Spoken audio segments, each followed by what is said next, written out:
Hello everyone, आज हम फिर से एक न्यू लेसन के साथ आए हैं जो कि इस प्रकार है। Paste in the home.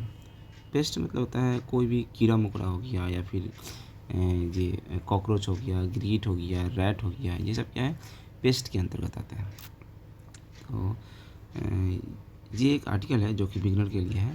तो अगर आप बिगनर है तो इसे ध्यान से देखेंगे और वर्ड वगैरह दिक्कत होता है कहीं पर भी तो उसे आप नोट कर लेंगे, ठीक है। और उस वर्ड का मतलब आप अपने कॉपी में लिख लेंगे, चाहे डिक्शनरी से या फिर चाहे कहीं से भी, आप चाहे तो ऑनलाइन वगैरह से भी उस वर्ड का मतलब लिख सकते हैं। और इसे ध्यानपूर्वक देखेंगे और मैं लाइन बाय लाइन ट्रांसलेट करने की कोशिश करूँगा और आप भी कोशिश करें कि उसको समझें। और जब कभी भी आपको दिक्कत हो तो वीडियो को रोक कर भी देख सकते हैं और चाहे तो आप दोबारा चला कर भी देख सकते हैं और ख़ुद से भी पढ़ सकते हैं रोक रोक कर, वीडियो को रोक रोक कर, ताकि आपको समझ में आए और आपकी समझ बेहतर बने दिन पर दिन, ठीक है। तो करते हैं इसको। The biggest paste in the home is the mosquito.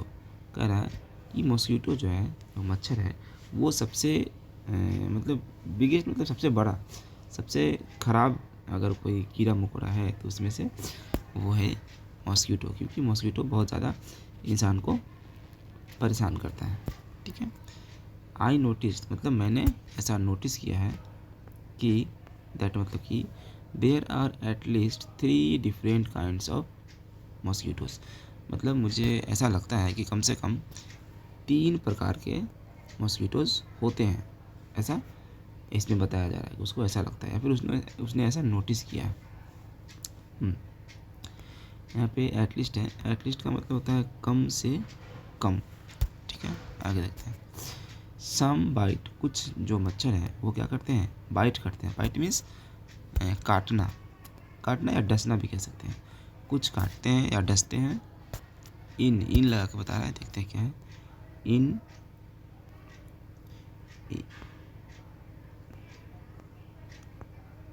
In the day time, कुछ दिन में काटते हैं। एंड सम एट नाइट, कुछ रात में काटते हैं। मतलब मच्छर कई प्रकार के होते हैं, जिसमें से कुछ मच्छर दिन में काटते हैं और कुछ रात में काटते हैं। सम आर लार्ज, कुछ बड़े होते हैं। वाइल, फिर हालांकि सम आर टाइनी। कह रहा है कि कुछ तो बड़े होते हैं और साथ ही साथ कुछ छोटे भी होते हैं। टाइनी मतलब छोटा। यहाँ पे वाइल इसलिए लगाया कि एक ही मच्छर के बारे में 2 प्रकार की विशेषताएं बता रही है कि एक एक एक बड़ा होता है और एक छोटा छोटा होता है, इसलिए यहाँ पे ऑयल लगाया। ये कंट्राडिक्ट करता है चीज़ों को, ठीक है। But they have one thing in common. अच्छा, ये दे किसके लिए, मच्छर के लिए। मच्छर चाहे छोटा हो या बड़ा हो, या दिन में काटे या रात में काटे, लेकिन उनमें एक चीज़ कॉमन होती है। कॉमन मतलब जो सब में एक समान हो, सारे प्रकार के मच्छर में एक समान हो, इसको कॉमन बोलते हैं। और वो क्या है कि दे बाइट, वो काटते हैं, चाहे वो बड़े हो छोटे हो, लेकिन वो काटते ज़रूर है, ऐसा कह रहा है। But they have one thing, एक ऐसा चीज़ है जो उसमें कॉमन है कि वो काटते हैं सबको। So we use mosquito repellents, coils, nest and sprays to keep them away. देखिए, इसलिए सो वी यूज, हम लोग इस्तेमाल करते हैं क्या, मॉस्किटो रिपेलेंट्स। रिपेलेंट्स मतलब कोई भी वस्तु जिससे मच्छर भागता हो, जैसे कॉइल हो गया या फिर ये मच्छरदानी हो गया, कोई स्प्रे वगैरह हो गया, या फिर गुड नाइट लगा लेते हैं, वो हो जाता है, ठीक है। तो ये सब क्या है, मच्छर को भगाने का तरीका है। तो हम लोग इसका इस्तेमाल करते हैं। एंड कीप देम मतलब उनको दूर रखना, किसको, मच्छर को दूर रखते हैं। कीप देम अवे, अवे यहाँ होना चाहिए, गलती लिखा गया होगा। अवे, AWAY, अवे मतलब दूर रखना। कीप देम मतलब उनको दूर रखना, किस चीज़ से, इन सब उपायों से, जैसे रिपेलेंट से, या फिर कॉयल हो गया, या नेट है, ये मच्छरदानी जो कहते हैं, या स्प्रे वगैरह है, तो उससे भी हम मच्छर को दूर कर सकते हैं। आगे देखते हैं। बट सम हाउ, बट मतलब लेकिन, सम हाउ मतलब किसी भी तरीके से, कैसे भी करके, दे स्टिल मैनेज, वो लोग मैनेज करते हैं, किस चीज़ के लिए, to get past our defences. यहाँ पास होगा PASS, तो इतना सब बावजूद के बाद भी कि हम इतना उपाय करते हैं मच्छर को दूर भगाने के लिए, उसी उपाय को यहाँ डिफेंस के रूप में लिख रहा है कि हम जो कुछ भी डिफेंस लगाते हैं किसी चीज़ के लिए, मच्छर के लिए, वो उस डिफेंस को पास कर जाता है, यहाँ पास होगा, पास कर जाता है और वो मैनेज करता है किस चीज़ में, वो मैनेज करता है कि वो किसी भी तरह से हमारे पास आ जाए, चाहे वो मच्छरदानी में घुस जाएगा या फिर हम कॉइल जला रहे हैं तो कॉइल जलाने के बावजूद भी आ जाएगा। ठीक है, तो ऐसे वो किसी न किसी तरीके से अपने आप को मैनेज कर लेता है। मैनेज का मतलब होता है किसी तरीके से किसी काम को करना। ठीक है, तो वो मैनेज कर लेता है कि वो हमारे पास आ ही जाता है। I am very sensitive to mosquito bites, मतलब मच्छर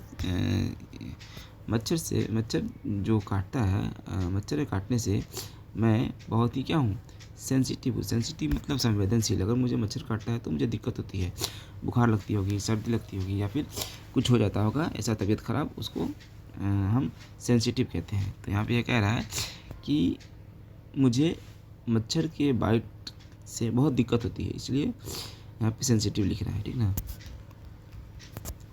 सो I sleep under a mosquito. So मतलब अतः या इसलिए आई स्लीप मैं सोता हूँ कहाँ, अंडर अ मॉस्किटो नेट, मतलब मच्छरदानी के अंदर, ताकि मुझे मच्छर नहीं काटे। ठीक है। Some people seem quite unaware of their presence. अच्छा देखिए, ये देयर किसके लिए है, ये देयर है मच्छर के लिए। सम पीपल कहने का मतलब है कुछ लोग, सीम ऐसे लगते हैं, क्वाइट अनअवेयर, क्वाइट मतलब बिल्कुल अनअवेयर, जैसे कि उनको पता ही नहीं हो कि मच्छर आसपास में हो। देखिए, देयर प्रेजेंस मतलब मच्छर का प्रेजेंस या मच्छर की उपस्थिति। And do not seem to know that they have been beaten. देखिए, इसको सही से समझते हैं। कुछ लोग ऐसा लगता है कि उनके आस पास मच्छर नहीं है या फिर उनको मच्छर के बारे में अवेयर होता ही नहीं है, वो क्वाइट अनअवेयर होते हैं कि मच्छर है हमारे पास में। And do not seem to know, और उनको पता ही नहीं चलता कि उनको मच्छर काट भी रहा हो। वो आराम से नींद में सो जाते हैं, उनके पास मच्छरदानी भी नहीं है, वो कोई कॉइल वाइल भी नहीं जला रखे हैं और उनको मच्छर काट भी रहा है लेकिन उसको पता नहीं चलता। तो ऐसे लोग भी कुछ हैं, ठीक ना, जिनको ये पता नहीं चलता कि हमारे आसपास में मच्छर है और वो हमको काट भी रहा है। Well, these are lucky people. हालांकि अगर ऐसा कोई है जिसको मच्छर का अंदाज़ा नहीं होता या फिर मच्छर काटता है तो उनको पता नहीं चलता, तो वो लोग एक तरह से लकी हैं। ठीक है। Until they came down with malaria. एक मिनट, इसको जरा ऊपर कर लेते हैं। अनटिल कहाँ पे है, हाँ, अनटिल दे कम डाउन। ठीक है, ये कम डाउन है विथ मलेरिया और डेंगू फीवर। कह रहा है कि अगर ऐसे लोग कोई हैं जो मच्छर से परेशान नहीं होते हैं, मच्छर काटता है तो उनको प्रॉब्लम नहीं होती है, तो वो लकी है। लेकिन कब, अनटिल मतलब जब तक कि उनको मलेरिया नहीं होता, उनको बुखार नहीं होता या फिर उनको डेंगू नहीं होता। ठीक ना। कम डाउन मतलब कुछ होना, कम डाउन मतलब इस किसी स्थिति में आना। तो वो जब तक कि ऐसी स्थिति में नहीं आते हैं कि उनको मलेरिया बुखार या डेंगू बुखार होता है, अगर ऐसा कुछ होता है तो फिर वो लकी नहीं है, क्योंकि उनको तो फिर तबीयत ख़राब हो गया मच्छर काटने से, तो वो लोग लकी नहीं है। ऐसे लोग जो मच्छर को झेल लेते हैं, मच्छर उनको काट भी लेता है तो उनको तबीयत नहीं ख़राब होती है, तो ऐसे लोग क्या है, लकी है। ऐसा लिख रहा है इसमें। हाँ, another persistent paste is the common rat. Persistent मतलब जो हमेशा हमारे आसपास बना रहता ही है, वो ज़्यादा नहीं कहीं। ठीक है। तो अनदर मतलब एक और या फिर और भी ऐसे परसिस्टेंट पेस्ट है जिसमें सबसे कॉमन है रैट। रैट मतलब चूहा, जो हमारे घर में हमेशा कुछ ना कुछ गड़बड़ी करते रहता है, कुछ ना कुछ परेशानी या फिर कुछ ना कुछ चीज़ों को काटते कुतरते रहता है। ठीक है। तो ये भी बहुत कॉमन है, हर जगह हर किसी घर में रैट मिल जाता है। These animals are very active during the night. जो रैट हैं वो बहुत ही एक्टिव होते हैं। कब, रात में। वो रात में घर में घूमेंगे, चीज़ों को इधर उधर करेंगे, आवाज़ करेंगे या फिर किसी चीज़ को कुतरेंगे। लुकिंग फॉर फूड, अच्छा वो घूमते हैं। These animals are very active during night. ये रात में इधर उधर बहुत घूमते हैं, चहल पहल करते हैं। क्यों, क्योंकि उनको भोजन चाहिए होता है। Looking for food, looking for मतलब देखने के लिए, भोजन देखने के लिए वो घूमते हैं। कहाँ, एवरीवेयर मतलब हर जगह वो घूमते रहते हैं ताकि उनको कुछ खाने को मिल जाए। किसकी बात हो रही है, चूहा की बात हो रही है। यहाँ भी दे चूहा के लिए। दे ईट एनीथिंग, वो कुछ भी खा लेते हैं, यहाँ तक कि साबुन को भी खा लेते हैं। कौन, चूहा। दे ईट एवरीथिंग, वो कुछ भी खा लेते हैं, इवन सोप, इवन मतलब यहाँ तक कि साबुन को भी, सोप मतलब साबुन। So any food left uncovered, uncovered मतलब ऐसा फूड जिसको जिसको ढक के नहीं रखे, वो खुला हुआ है, ठीक ना। तो अतः एनी फूड लेफ्ट अनकवर, ऐसे कोई भी फूड जो अनकवर है, जिसको ढका नहीं गया, लेफ्ट मतलब छोड़ देना, तो बिना ढके हुए छोड़ देंगे अगर पूरी रात, तो ये क्या है कि is likely to be contaminated by this pest. अगर ऐसा है कि किसी भी फूड को आप छोड़ देते हैं बिना ढके हुए, तो रात भर में चांसेज है, लाइकली मतलब चांसेज है कि कोई ना कोई पेस्ट आया है, चाहे वो गिरगिट हो, चाहे वो कॉकरोच हो, चाहे वो रैट हो, कोई ना कोई आया होगा और उसको कंटामिनेट कर दिया होगा। कंटामिनेट मतलब उसमें घुस गया होगा, उसको चख लिया होगा, उसमें अपना गंदगी छोड़ दिया होगा, तो इसको बोलते हैं कंटामिनेटेड। कंटामिनेटेड मतलब ख़राब कर देना, ठीक ना, दूषित कर देना किसी भी खाना पीना को। आगे देखते हैं इसको। फर्दर मोर, फर्दर मतलब आगे, फर्दर मोर आगे, rats make nest in nooks and corner. देखिए, नूक्स एंड कॉर्नर मतलब होता है कोना सानी में। तो जो चूहा होते हैं वो कोना सानी में क्या करते हैं, अपना नेस्ट बना लेते हैं। नेस्ट का मतलब होता है बिल वगैरह बना लेते हैं। ऑफ द हाउस, घर के कोना सानी में चूहा बिल बना लेते हैं। They nibble into food, floor boards, ceilings and even electric wiring. कह रहा है कि अच्छा ये दे किसके लिए है, ये दे चूहा के लिए। कह रहा है कि वो क्या करते हैं, निबल मतलब छोटे छोटे टुकड़े में काट देना, वो फ्लोर बोर्ड्स को या फिर सेलिंग को या फिर जो तार होता है इलेक्ट्रिसिटी का, उसको भी छोटे छोटे टुकड़ों में काट देता है। कौन, चूहा, बेवजह बिना काम के। They are really a big nuisance. अच्छा, दे किसके लिए, चूहा के लिए। वो वास्तव में क्या है, परेशानी का घर है। नाउसेंस मतलब परेशान करते हैं वो लोगों को लिए सही नहीं है, डिस्टर्ब करते हैं नाउसेंस, ठीक है। कॉकरोचेस टू आर पेस्ट, जो कॉकरोच है वो भी क्या है, पेस्ट ही है। कॉकरोच को भी पेस्ट के अंतर्गत रखते हैं। यहाँ पे जोर दे के बता रहा है इसलिए टू लिखा है। टू लिखते हैं जब कभी भी तो समझिए कि वहाँ पे जोर दिया जा रहा है। जैसे कॉकरोच भी क्या है, कॉकरोच भी पेस्ट, यहाँ भी मतलब टू हुआ, ठीक है। They have the habit of crawling all over the place. ये देख इसके लिए, कॉकरोच के लिए। इनके पास हैबिट होता है, हैबिट मतलब आदत, किस चीज़ का आदत, क्रॉल करने का। क्रॉल मतलब चढ़ने का, इधर उधर घूमने का, चढ़ने का। हर जगह पे घूमते रहते हैं, चढ़ते रहते, उतरते रहते हैं। समटाइम्स दे इवन क्रॉल, कभी कभी, समटाइम्स मतलब कभी कभी, दे इवन क्रॉल, क्रॉल मतलब चढ़ जाना, they even crawl on to, on to मतलब के ऊपर, on to, on to one's body, one's body मतलब किसी के शरीर पे भी ये चढ़ जाते हैं। कौन, कॉकरोच, जिससे लोगों को परेशानी होती है। दीज डर्टी लिटिल क्रिएचर, कह रहा है कि ये जो डर्टी मतलब गंदा, लिटिल मतलब छोटा, और क्रिएचर मतलब वो जो जीव है, कौन, कॉकरोच, कंटामिनेट फूड टू, यहाँ भी टू लगा है फिर से। तो कह रहा है कि ये जो गंदा छोटा सा क्रिएचर जो जीव है, वो गंदगी फैलाता है, कहाँ पे, फूड में भी। यहाँ टू लगा दिया मतलब में भी, टू मतलब जोर दे के कह रहा है। तो वो फूड में भी क्या करता है, अपना गंदगी फैला देता है, मतलब झूठ, फूड को कंटामिनेट कर देता है। They also emit a strong stench. अच्छा, इमिट मतलब निकालना, स्ट्रॉन्ग मतलब मजबूत, और स्ट्रेंच मतलब दुर्गंध। वो बहुत ही मजबूत दुर्गंध भी निकालता है, जिससे लोगों को आसपास में सांस लेने में भी दिक्कत हो सकती है, ऐसा कह रहा है।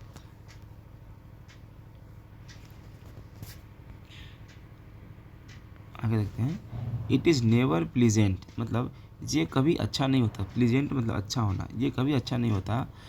टू इनकाउंटर देम, कि हमारे आसपास में कोई तेल चट्टा वगैरह या कोई कॉकरोच या रैट वगैरह जो भी हो, वो हमारे आसपास में आए, ये अच्छा नहीं होता। खास करके ये कॉकरोच के बारे में कह रहा है कि इट इज़ नेवर प्लीजर, ये कभी अच्छा नहीं होता है कि वो हमारे आसपास है। इनकाउंटर मतलब आसपास आना, उनसे मुलाकात होना, ठीक ना। इनकाउंटर करना मतलब किसी से मिलना जुलना, या फिर कोई आसपास में आ रहा है उसको इनकाउंटर कहते हैं। किसी को आप देख रहे हैं कहीं पे तो उसको इनकाउंटर कहते हैं, ठीक है। It is never pleasant to encounter them, ये कभी सही अच्छा नहीं लगता कि वो हमारे आसपास आते हैं। फिर आगे देखते हैं। There are other pest like flies, ants, moths and assorted bugs. इसके अलावा भी और भी बहुत सारे पेस्ट हैं, जैसे मक्खी है, चींटी है, मॉथ है, एसॉर्टेड है। एसॉर्टेड बग जो कद्दू वगैरह पे रहता है या फिर ऐसे ही कहीं कहीं घूमते रहता है, पता नहीं चलता कि उसका क्या काम है, कहाँ रहता नहीं रहता। ये सब ये लोग कभी कभी दिखते हैं, ठीक है। तो ये सब भी क्या है, एक तरह से पेस्ट ही है। It would be nice it we can get rid of them but it is obvious we can not. देखिए इसको समझते हैं सही से।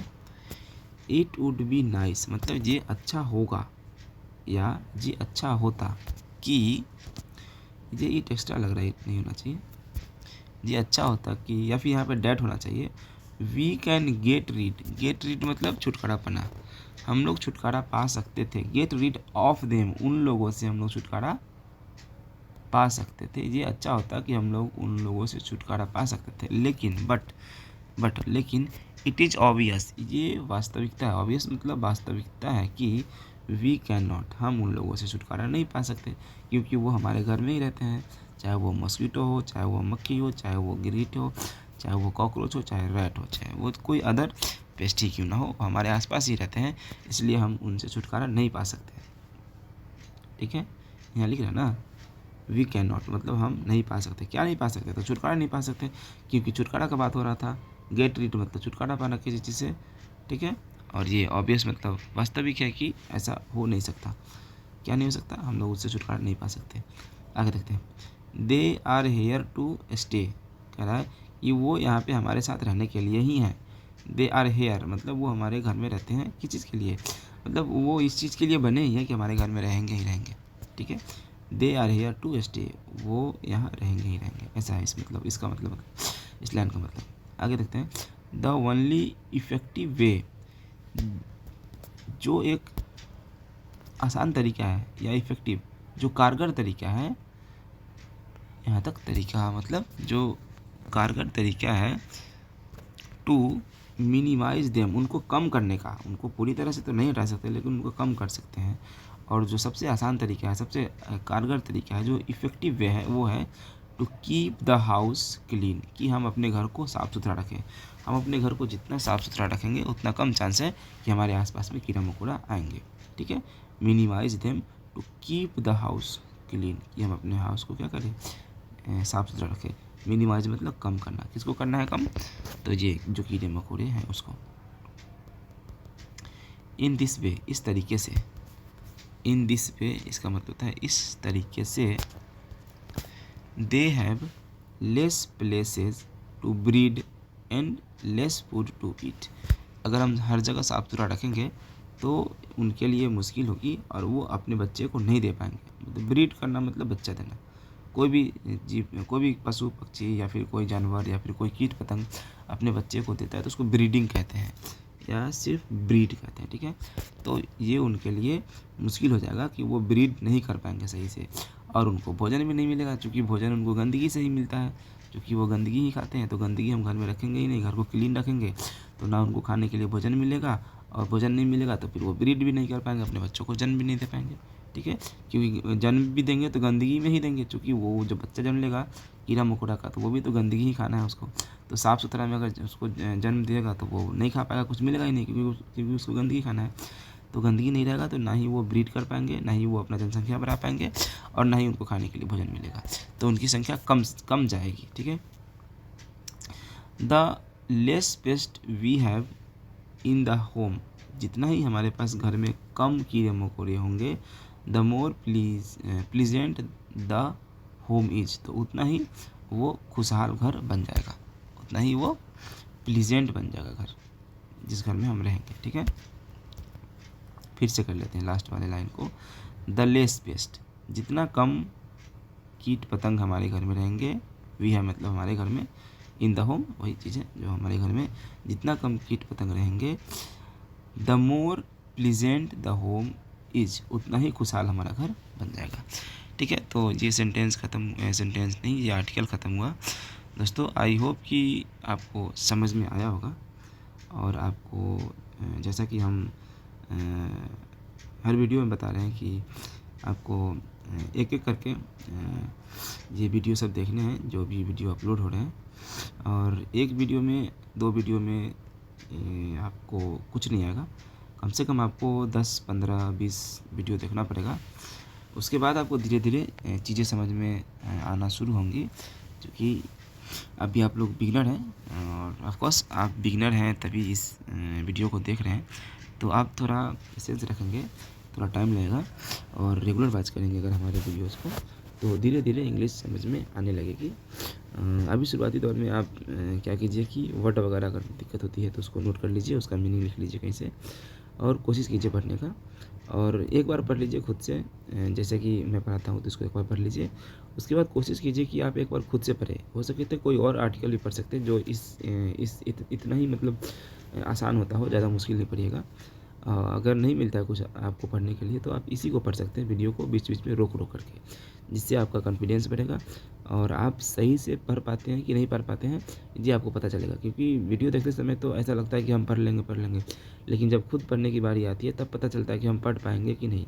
तो खुद से पढ़ना ज़रूरी है, ठीक है? तो आप ऐसा कीजिए, खुद से पढ़ के देखिए और जहाँ भी दिक्कत होती है आप पूछ सकते हैं, कमेंट भी कर सकते हैं और कमेंट में कुछ पूछ भी सकते हैं। अगर आपको कोई दिक्कत हो, पूछना हो तो आप चाहे तो इसको शेयर कर लें अपने दोस्तों के साथ जिनको भी इंग्लिश सीखने की ज़रूरत है, और लाइक कर दीजिएगा और चैनल सब्सक्राइब कर लीजिएगा, बेल आइकन दबा दीजिएगा ताकि जब कभी भी वीडियो अपलोड हो तो आपको पता चल जाए, आपके पास नोटिफिकेशन चल जाए और आप उस वीडियो को आसानी से देख पाएँ और अपने इंग्लिश को सुधार पाएँ। ठीक है? तो आज के लिए इतना ही, फिर मिलते हैं नेक्स्ट वीडियो में। तब तक के लिए धन्यवाद।